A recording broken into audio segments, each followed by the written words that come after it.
Coming up on Backstage Passport. Here's the truck advertising the show right now. Counterfeit tickets should be pretty easy to catch at the door, no? You're bigger than Bruce Springsteen here. They've never seen a crowd like this before. I had a great time.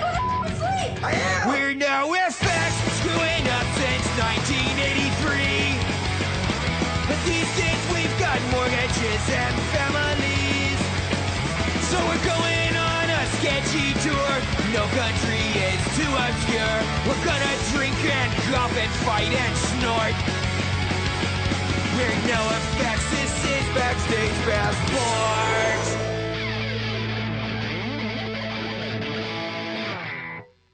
Over the years, we've played a lot of bizarre places. We just got done playing Japan and Singapore, and those were pretty much a cakewalk. But now we're going into weird Asia, countries where American bands just don't play. And we're not really sure how the crowds are going to react to us.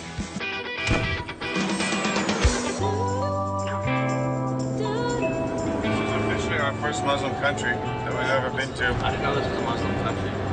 You do now. Hefe has no idea where we're going. There's always the potential for him to get us in trouble, not knowing the rules or not knowing who he's offending. Assalamu alaikum, my brother. Yeah. Look at this guy. In 24 years, NOFX has never played in front of a Muslim crowd. We've never been to a Muslim country. There must be like 1,000 people here. We're known to be an anti-religion, anti-God band, and how Muslims are going to take it.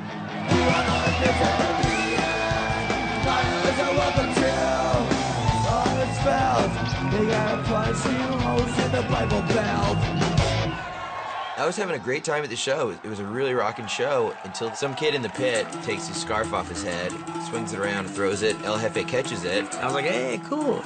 Put it on. I guess they want me to wear it. We must all achieve peace. We must all achieve peace. World peace. Two Jews and a Mexican taunting the Muslim crowd. Might not be good. He says don't wear this. Don't wear it. Are we being disrespectful? There's like one Muslim guy in the audience that's pissed off. He has something to say. What's he going to say? Something to say.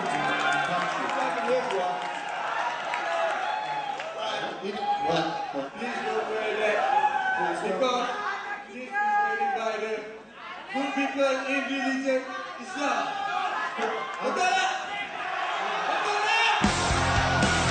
I was definitely nervous at that point. Because I didn't know what he was saying. I don't know what they were saying back to him. Okay. New rules. I don't know the rules. New rules. Let me ask you this. Can we do a song by another band? Is that okay? Is being a lesbian illegal here too? Jefe managed to piss off some Muslims by wearing a towel around his head.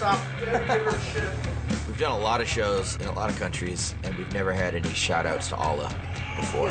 Out here, we're finding things are a little bit different now because these people are weird.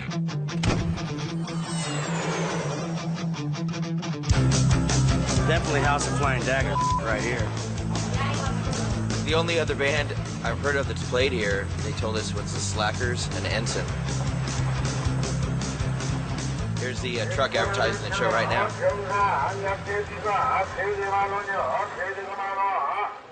No alcohol allowed in here. Good.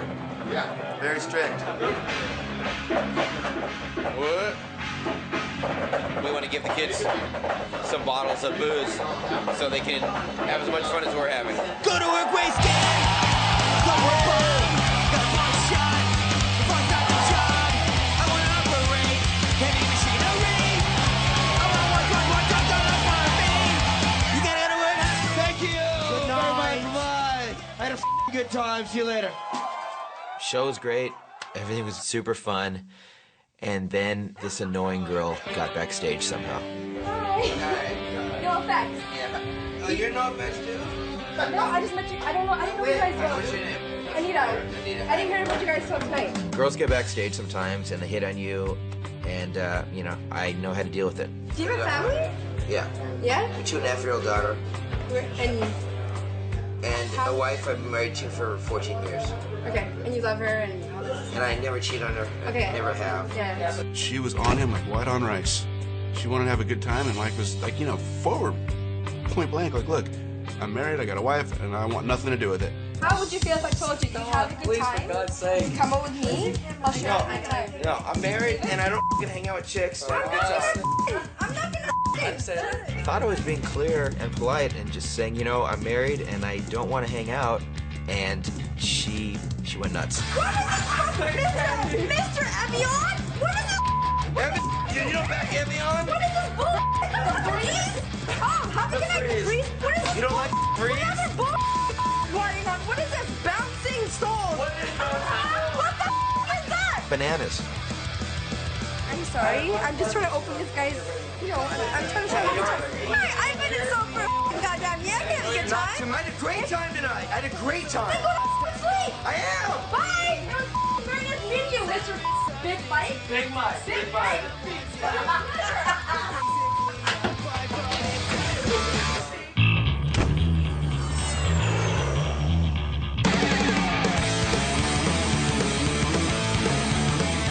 From what we've heard, no U.S. punk band has been to Taiwan, and we really have no idea what to expect. So it'll be good.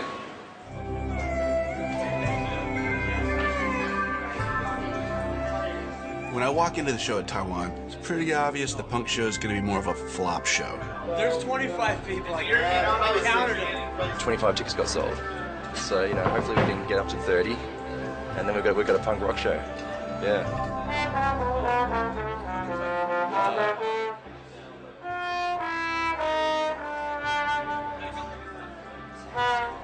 So do we have any big NOFX fans here tonight?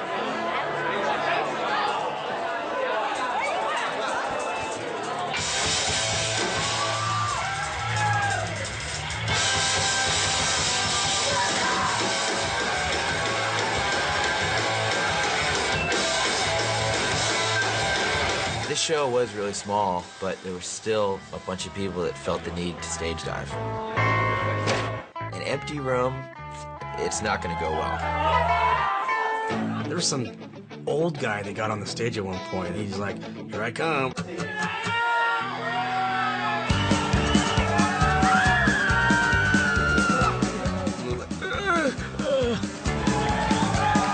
Once this big old 60-year-old man went for it, that was the pinnacle of weirdness.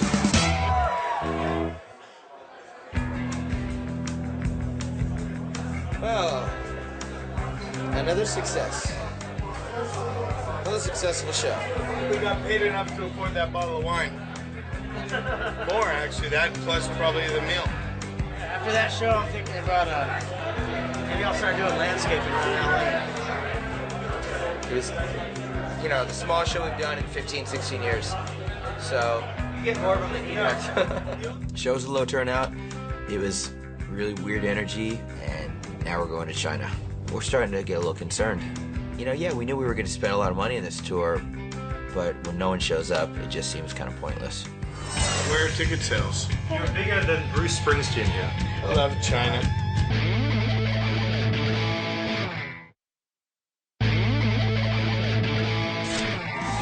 We're starting to hit the second half of the Asian tour. The show we just played in Taiwan was a small show we've done in 15 years, and now we're going to China. One of the reasons we really want to play there is because no U.S. punk band has ever been allowed to play in mainland China.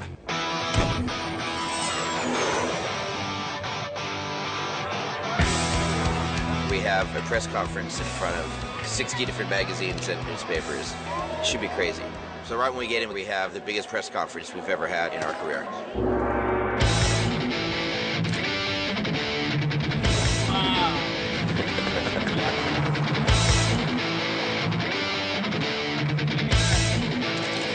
Matt watches 60 for 2. Okay, 3 for 100. Showed her 60 for 2. I got 3 for 100. Idiot.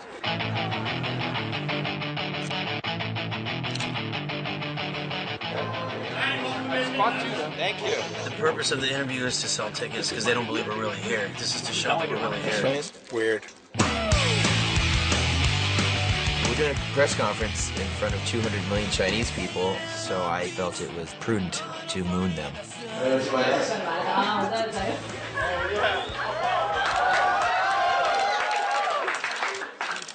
We rarely do interviews, so doing a press conference is just strange. But we need turnouts, or else we lose all the way around. And now we're meeting with the promoter for the first time for dinner. What is that, abalone? The abalone. I think it's a good example of food that is not good but very expensive because it's rare. We go to the best hot pot in Beijing. Finally, a place we can call home.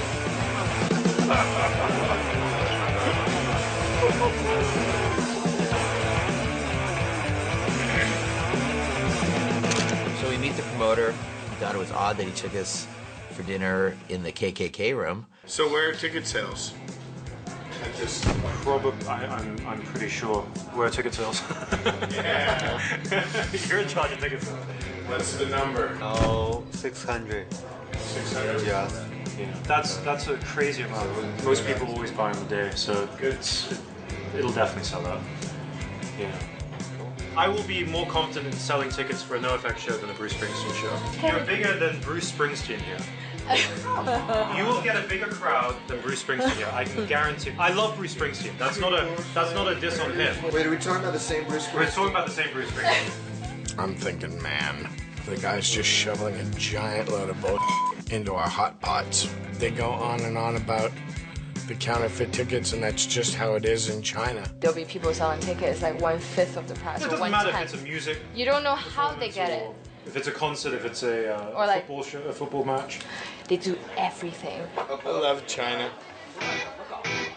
See you tomorrow. Yeah, thanks for dinner. All right. This is what a smart person would do. They charm you with dinner, and then they'll pay at the show. I'm gonna have a conversation at 12:30 with Shanwei, and I think I might be able to get my message across. Dinner pretty much convinced us that the promoters were shysters, but you know, we had to just put that behind us and get up and go climb the Great Wall in the morning.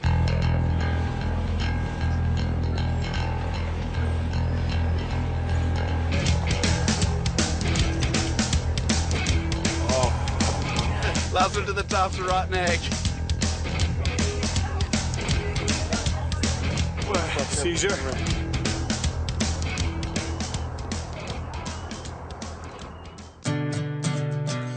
When we got to the top of the wall, it was kind of exciting. It made everyone want to call home. Let's say goodnight and I love you from the top of the Great Wall. Hi, baby. I'm calling you from the top of the Great Wall of China. Hello?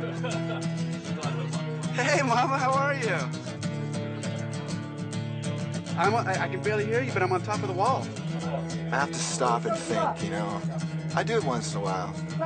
I'll be somewhere and I just sort of start thinking about some place we were 20 years ago, doing what we were doing. And now it's not really that much different. I guess that's really the most exciting part about going to places we haven't been before, is we don't know what to expect. We don't know what it's going to be like. And that's what it was like in those days, too. Everything was just something new waiting right around the corner. So here we are, still living that. The Great Wall was so cool, but we had to get back to the venue and start dealing with hopefully getting paid for the show. I want to talk about money. I want to discuss the deal because, I mean, you're covering all these expenses. This $50,000 for the venue? Yes. What does that include? That's unheard of. Typically, we're looking to walk away with half of the money that came through the door. Somewhere like Beijing, where we've never been and no one else has ever been, we've got no history. So who knows? Maybe the rent is $50,000 for that venue, and maybe monkeys do fly out of my butt. If you're paying this much to a venue, there should be no way anyone can get in free. So they should not. No one should be getting in free.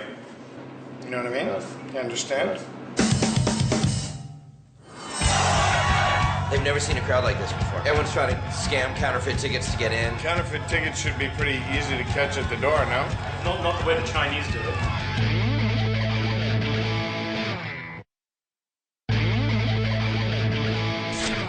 So here we are in China, our first and likely only time in China, and the promoters are sketchy at best. I will be more confident in selling tickets for a NOFX show than a Bruce Springsteen show. They go on and on about the counterfeit tickets. It's for sure just a scheme to rip us off. If you're paying this much to a venue, there should be no way anyone can get in free. no US punk band has ever been allowed to play in mainland China.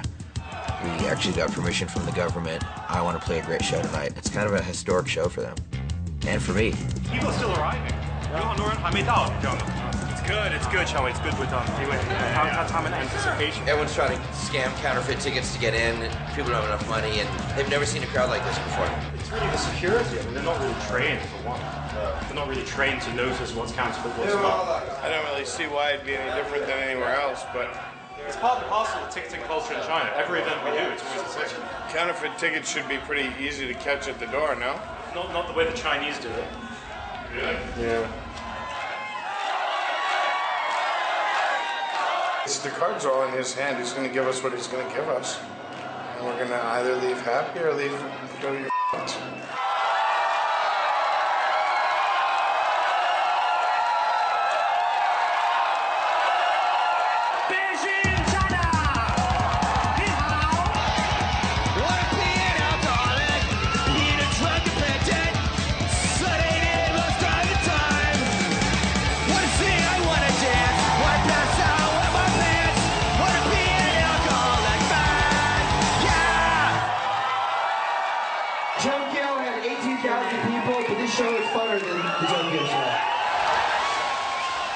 Show was amazing, but the funniest thing was the kids didn't really understand the concept of stage diving. Hey, what are you doing, guys?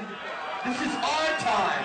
They waited for the song to be over, and then they got on stage and jumped off. Okay, obviously you Chinese guys don't know, you dive during the songs. Okay, everybody, you have no idea what we're doing here. They've never stage dived before, and we got to show these kids how to stage dive badly.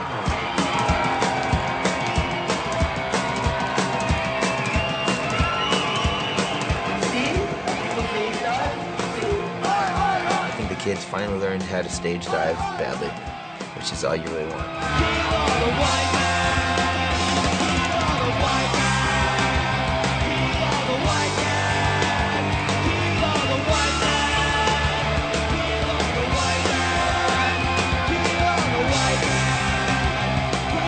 One kid takes a bandana, puts it over his face, runs blindly into the crowd.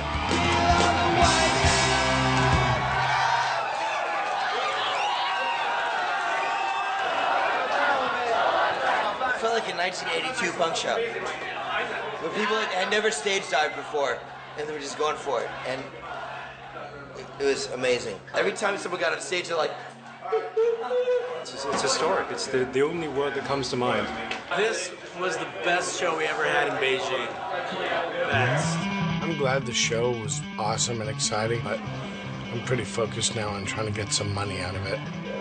Tell me, 400 people got in on bootleg tickets and guest lists? No 400 people. And that's a minimum. I could see that being 1,500 people. I mean, that's a big room.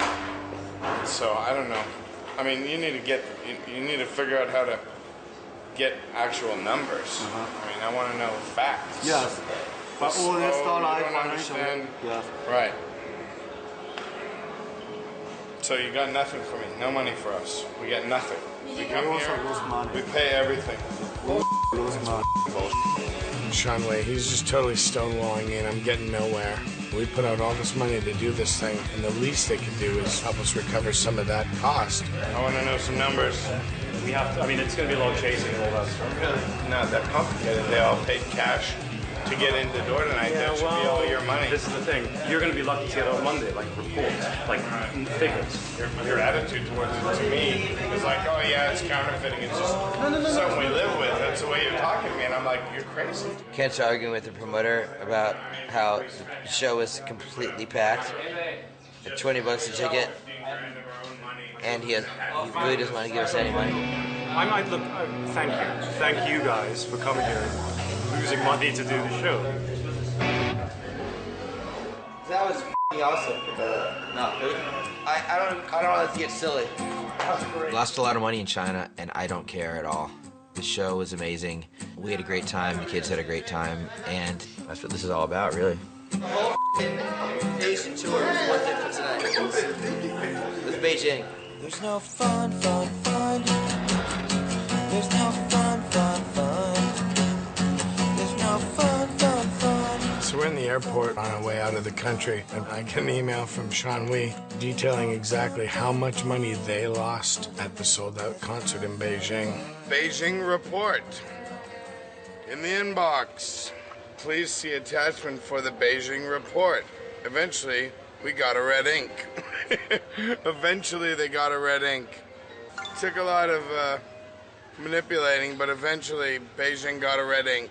Ooh, so we owe them money. That's a bummer. We should write them back and say, thanks for everything. We see now how it works. We'll be telling all our friends that you're the guy to call if you want to make no money. There's no fun,